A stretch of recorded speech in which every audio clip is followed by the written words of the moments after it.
Marzio Tuttolomondo, responsabile della protezione civile del Libero Consorzio, oggi al via uno dei 5 corsi relativi appunto all'aggiornamento sulla protezione civile, presenti anche tantissimi volontari che in caso di necessità intervengono per i servizi di protezione civile, calamità naturali, insomma tutto quello che è necessario in caso di bisogno. Sì, il volontariato per essere efficiente ed efficace necessita di formazione e specializzazione e questo è l'obiettivo con l'organizzazione di questi corsi che vogliamo ottenere.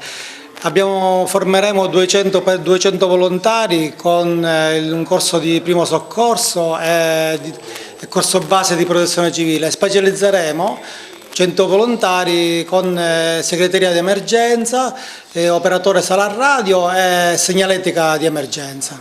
I 5 corsi come si articoleranno? I corsi si articoleranno alcuni in presenza e poi in videoconferenza. Ci siamo affidati alla Scuola Italiana di Protezione Civile per effettuare questi corsi. Sono coinvolti anche i componenti della Protezione Civile dei vari comuni della provincia? Sì, abbiamo inoltrato una nota ai sindaci invitandoli anche loro a darci dei nominativi dei responsabili dei comuni che volevano partecipare a questi corsi. Ecco, recentemente ci sono stati diverse allerte meteo con vari danni in varie strutture agrigentine, ecco, voi siete intervenuti in questo senso? Allora, materialmente diciamo nelle ultime allerte non è successo granché fortunatamente, però se ci riferiamo agli interventi di Sciacca o Licata sì, siamo intervenuti. Ecco, quanto è importante la protezione civile oggi nel tessuto sociale in generale?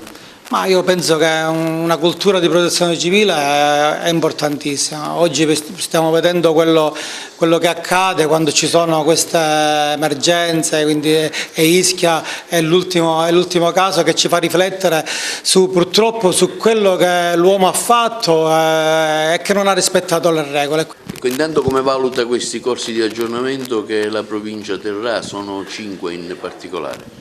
I corsi di aggiornamento sicuramente sono indispensabili per svolgere una buona azione di volontariato sul territorio, avendo così la conoscenza quantomeno delle nozioni base che ci servano a non farci sbagliare più che a farci capire quello che dobbiamo fare.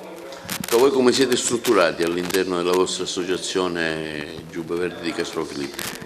Noi siamo un'associazione molto eterogenea, siamo 35 persone, tra di noi abbiamo un medico, un avvocato, commercialisti, abbiamo degli studenti, pensionati, lavoratori, abbiamo un po' di tutto e abbiamo una bella collaborazione con il Comune di Castrofilippo con cui abbiamo stipulato una convenzione e in forza della convenzione aiutiamo tantissimo la struttura comunale di protezione civile, anche facendo servizi nelle scuole, alla mattina, per non parlare poi durante la pandemia.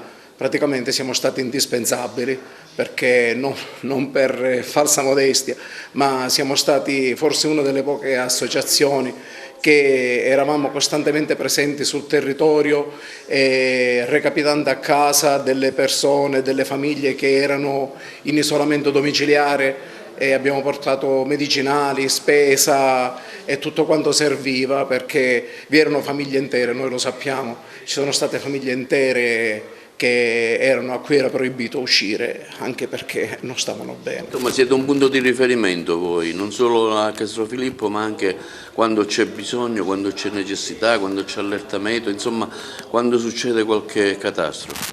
Sì, diciamo che cerchiamo di fare al meglio il nostro compito, anche durante il periodo delle vaccinazioni, all'hub vaccinale siamo stati presenti tutti i giorni, quindi cerchiamo di fare quello che possiamo.